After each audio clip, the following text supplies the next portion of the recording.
Hello everyone, this is Dr. Pooja Sharma, Associate Professor in Department of MBA. Today I will be discussing about the capital budgeting methods. Already in my previous video I have discussed about the concept of the capital budgeting. I'll give you the quick recap of that concept. Concept of capital budgeting means it is the process of determining which real investment project should be accepted and given an allocation of funds from the firm. Means whenever the company has to take the decision about the capital expenditure, this kind of decision is taken by the company with the help of the capital budgeting technique. This technique helps in determining either the project should be accepted or rejected.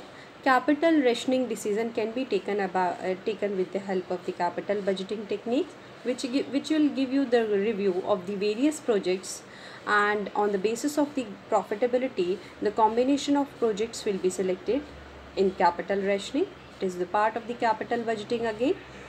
Capital budgeting helps in determining the company when determining whether the company should accept any project, as whether the company should invest in a particular business, in a particular machine, in a particular product. So this kind of decision can be taken by the company in capital budgeting. There are various methods of capital budgeting. You can just see methods of the capital budgeting. There are on broad level there are two types of methods. First, traditional methods, and second, modern methods. In traditional methods, again there are three types of methods: payback method, post payback method, and accounting rate of return. In modern methods we have net present value method, internal rate of return method, and profitability index method. Today we will discuss about the payback method only, because these methods will take a lot of time, and in next video we will discuss about the methods, but today I'll just explain you the payback period only. Payback method or payback period method. Payback method, sometimes called as a payout or payoff period method. It represents the period in which the total investment in permanent assets payback itself, thus it measures the period of time for the original cost of the project. Means this method evaluate which project will give you the return, the cost of the project, which project in short term period, and suppose the project will give you the return or the cost of the project in return in a very short period of time, you will go with that very project. So this method helps in taking the decision on the basis of the time period, which project will give you the cover the cost in a shortest period of time. You will go with that project, you will select that project. So the payback period, whatever you are paying, whatever you are investing, it will take short period of time. It will take back how much time you are taking back that project, that investment amount, how much time you are taking to cover the investment amount. This period, this method basically takes this concept only. If the time period is less, that project is good, that project is satisfactory, that project should be selected. The formula of this payback period is original cost of the asset, means whatever you are expensing for the fixed assets, so you'll just take that.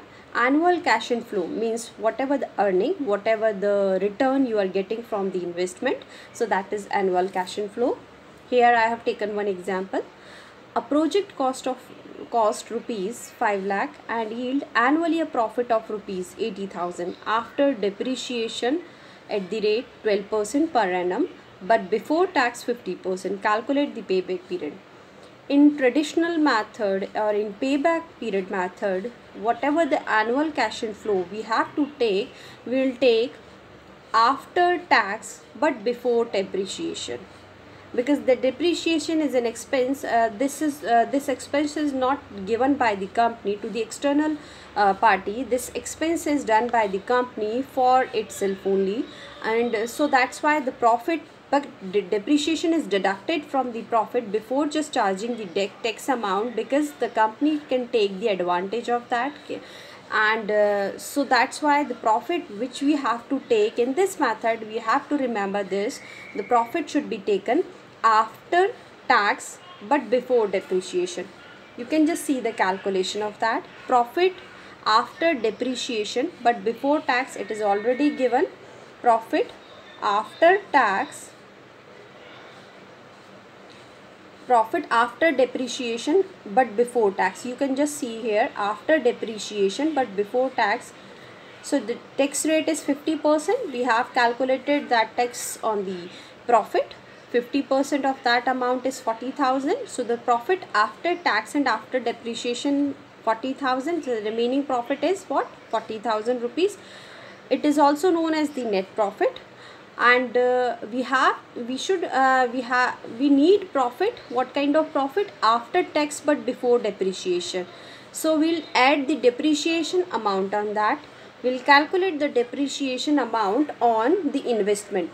So what we are assuming, because this kind of 5 lakh rupees we are investing in capital expenditure, we are investing in fixed assets. The amount of that in an asset will be 5 lakh rupees. So we'll calculate the depreciation on that. 12% on 5 lakh, that is 60,000. So we will add that amount in the profit after tax and after depreciation. So the profit will be, now the new profit will be after adding the depreciation amount in the net profit, profit after tax but before depreciation, that is 1 lakh rupees. So now annual cash inflow which we have to take for calculating the payback period, that is 1 lakh rupees. So we'll use the formula of the payback period. 5 lakh divided 5 lakh is what? Original cost of the project. Investment amount, it can be named by the original cost, investment amount, machinery cost, fixed assets cost. Like this you can have the information in the question. Annual cash inflow can be given in form of the profit, can be given in form of the earning. And we have calculated the annual cash inflow amount, that is 1 lakh rupees. So the payback period is 5 years. Here the one alternative is we have calculated the payback period for the one project only, for the one asset only. If we have to calculate, we have to just evaluate the alternative. Suppose there is one more alternative is given, so we will just compare the time period of the payback period which is least. If we'll compare the two projects and which is having the least time period, we will go for that very project, we will just select that project. So this is all about the payback period, how we can calculate how we can use the payback period in capital budgeting. This is one of the technique. In next video I'll just explain you about the other methods and how you can evaluate, how you can compare the projects. So thank you so much. That's all from my side. Thank you.